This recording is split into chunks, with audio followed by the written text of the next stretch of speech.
আসসালামু আলাইকুম। আপনারা সবাই কেমন আছেন? আশা করি অনেক ভালো আছেন। আপনাদের দোয়ায় আমরাও অনেক ভালো আছি। আপনাদের মাঝে আরও একটা নতুন ভিডিও নিয়ে আসলাম। ছাত্রদের কিছু কষ্টের কথা শুনেন। আসলে মাদ্রাসার জীবনটা অনেক কষ্টের।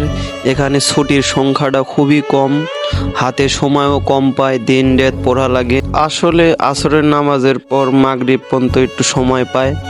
এই সময়টাও তাও বাউন্ডারির বাইরে যাওয়া নিষেধ, যা করবে বাউন্ডারির ভিতরেই। আসলে যারা মাদ্রাসায় পড়ছে একমাত্র তারাই জানে মাদ্রাসায় পড়া কি কষ্ট।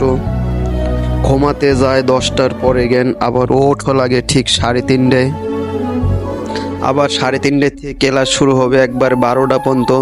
12টার পর আবার 1 ঘন্টা ছাড়, 1 ঘন্টার থেকে আবার শুরু হবে আপনার হলো রাত 10টা পর্যন্ত। মাদ্রাসার ইতিহাস অনেক শোনালাম, এখন আমার চ্যানেলের ইতিহাসটা শোনাই। যারা যারা এই ভিডিওটা দেখবেন অবশ্যই সাবস্ক্রাইবার করবেন এবং আমাদের জন্য মাদ্রাসার জন্য সবাই দোয়া করেন। সবাই ভালো থাকেন। আসসালামু আলাইকুম।